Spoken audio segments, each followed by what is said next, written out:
Hello, my name is Garrett. Thank you for tuning into Literacy Corner. Today, I'll be reading the first chapter of Winnie-the-Pooh, written by A.A. Milne. I hope this video inspires you to read more chapters of this amazing book. Chapter 1, in which we are introduced to Winnie-the-Pooh and some bees. And the stories begin.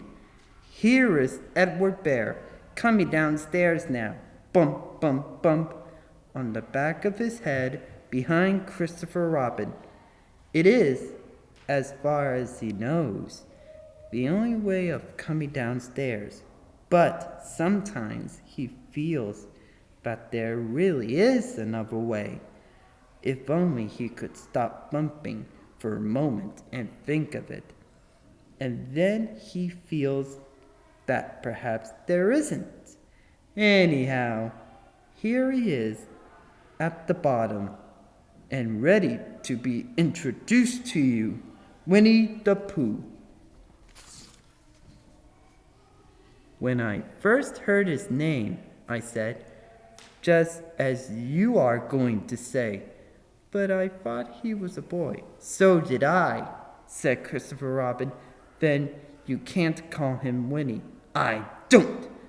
But you said he's Winnie-the-Pooh. Don't you know what bear means? Ah, yes, now I do.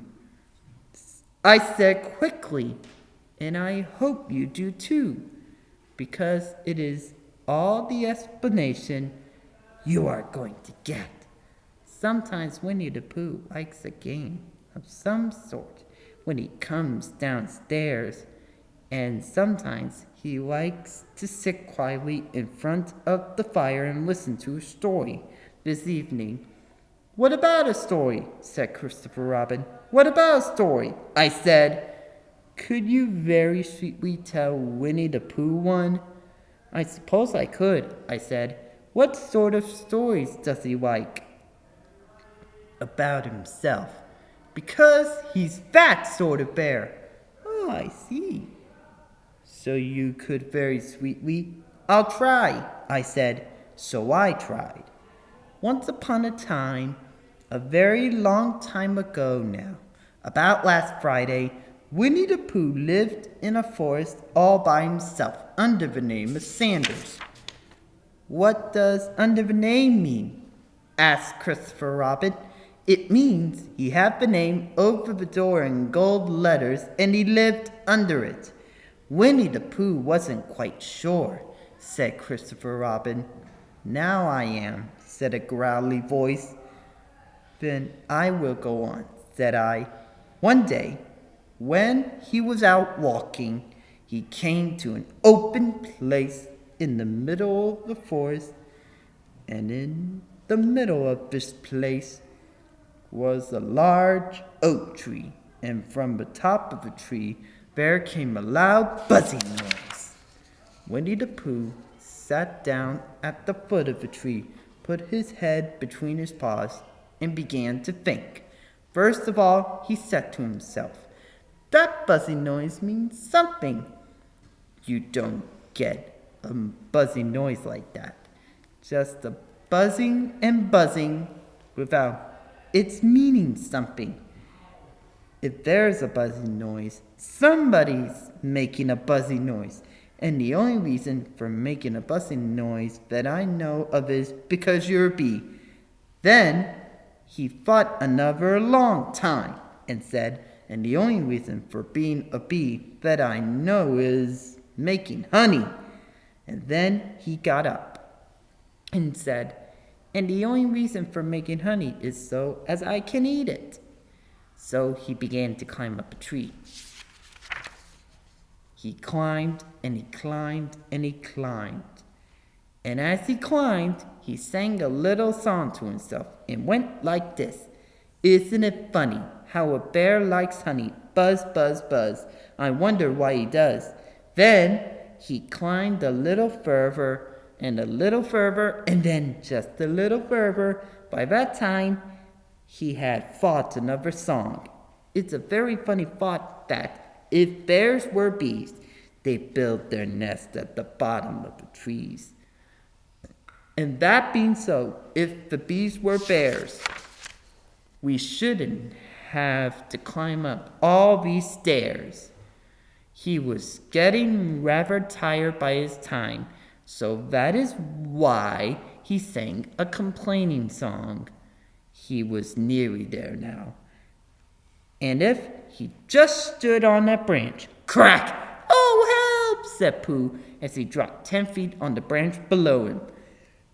"If only I hadn't," he said, as he bounced 20 feet on to the next branch.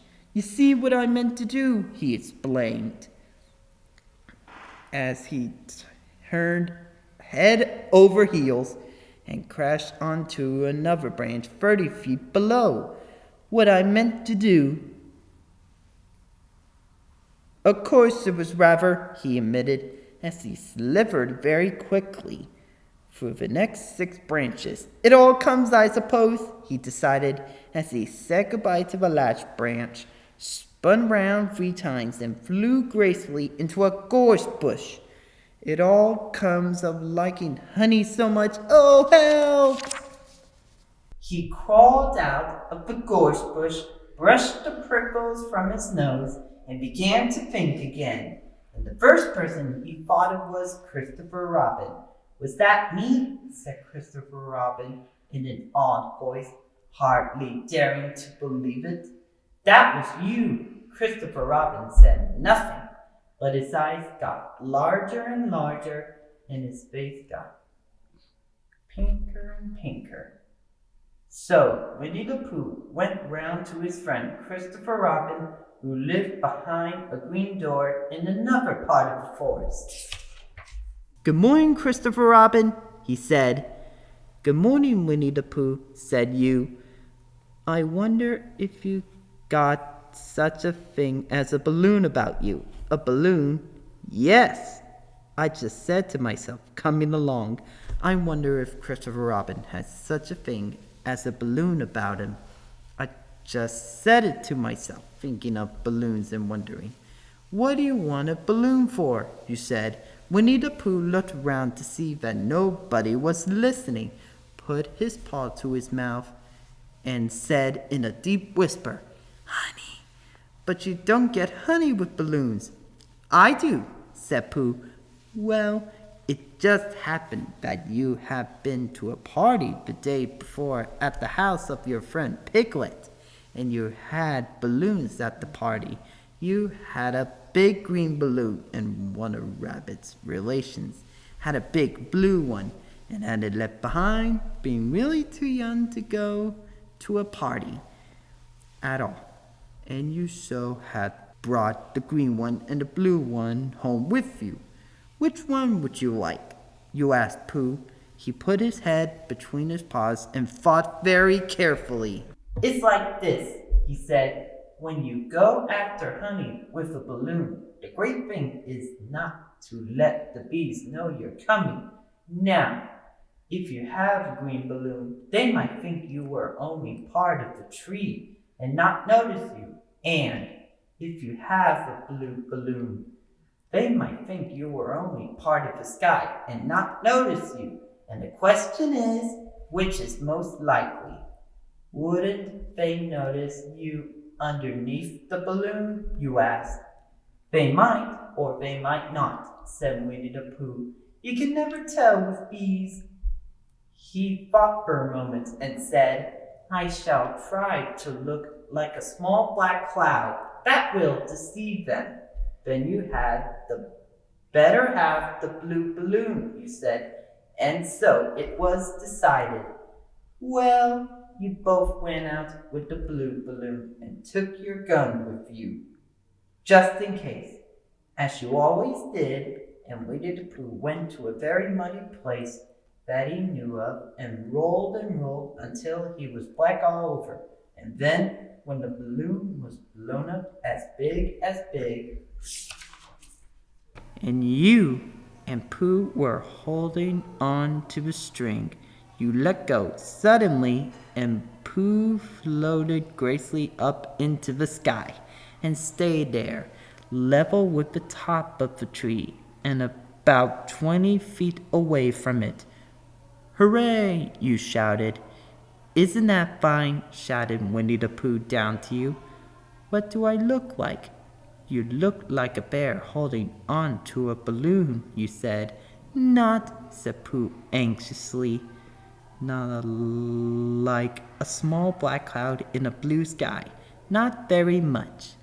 Ah, well, perhaps from up here it looks different, and, as I say, you can never tell with bees.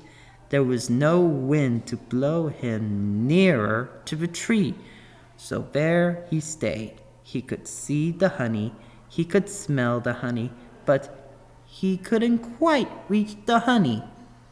After a little while, he called down to you. Christopher Robin, he said in a loud whisper. Hello, I think the bees suspect something. What sort of things? I don't know, but something tells me that they're suspicious. Perhaps they think that you're after their honey. It may be that. You can never tell with bees. There was another little silence, and then he called down to you again. Christopher Robin, yes? Have you an umbrella in your house? I think so. I wish you would bring out here and walk up and down with it, and look up at me every now and then and say, Tut tut, it looks like rain. I think if it did that, it would help the deception which we are practicing on these bees. Well, you laughed to yourself, silly old bear, but you didn't say it aloud because you were so fond of him, and you went home for your umbrella. Oh, there you are, called down Winnie-the-Pooh. As soon as you got back to the tree, I was beginning to get anxious. I have discovered that the bees are now definitely suspicious. Shall I put my umbrella up? You said. Yes, but wait a moment. We must be practical. The important bee to deceive is the queen bee. Can you see which is the queen bee from down there? No. A pity. Well now, if you walk up and down with your umbrella saying, Tut tut, it looks like rain, I shall do what I can by singing a little cloud song, such as a cloud might sing. Go! So while you walked up and down and wondered if it would rain, Winnie-the-Pooh sang this song. How sweet to be a cloud floating in the blue, every little cloud. Always sing aloud, how sweet to be a cloud floating in the blue. It makes him very proud to be a little cloud. The bees were still buzzing as suspiciously as ever. Some of them, indeed, left their nest and flew all round the cloud as it began the second verse of the song, and one bee sat down on the nose of the cloud for a moment, and then got up again. Christopher, ow! Robin called out the cloud. Yes, I have just been thinking, and I have come to a very important decision. These are the wrong sorts of bees, are they? Quite the wrong sort. So I should think they wouldn't make the wrong sort of honey, shouldn't you? Would they? Yes. So I think I shall come down. How? Asked you. Winnie-the-Pooh hadn't thought about this. If he let go of a string, he would fall. And he didn't like the idea of that. So we fought for a long time, and then he said, Christopher Robin, you must shoot the balloon with your gun. Have you got your gun? Of course I have, you said. But if I do that, it will spoil the balloon, you said. But if you don't, said Pooh, I shall have to let go, and that will spoil me. When he put it like this, you saw how it was. and you aimed it very carefully at the balloon and fired. Ow! Said Pooh. Did I miss? You asked. You didn't exactly miss, said Pooh, but you missed the balloon. I'm so sorry, you said, and you fired again. And this time you hit the balloon, and the air came slowly out, and Winnie-the-Pooh floated down to the ground. But his arms were so stiff from holding on to the string of the balloon all that time that they stayed up straight in the air for more than a week. And whenever a fly came and settled on his nose, he had to blow it off. And I think, but I'm not sure, that is why he always called Pooh. Is that the end of the story? Asked Christopher Robin. That's the end of that one. There are others about Pooh and me, and Piglet and Rabbit and all of you. Don't you remember? I do remember. And then when I tried to remember, I forgot. That day when Pooh and Piglet tried to catch the heffalump, they didn't catch it, did they? No, Pooh couldn't, because he hasn't any brain. Did I catch it? Well, that comes into the story. Christopher Robin nodded. I do remember, he said. Only Pooh does it very well. So that's why he likes having it told to him again. Because then it's a real story, and not just the remembering. That's just how I feel, I said. Christopher Robin gave a deep sigh, picked his bear up by the leg, and walked off to the door, trailing Pooh behind him. At the door, he turned and said, Coming to see me have my bath. I might, I said. I didn't hurt him when I shot him, did I? Not bit. He nodded and went out, and in a moment I heard Winnie-the-Pooh bump, bump, bump going up the stairs behind him.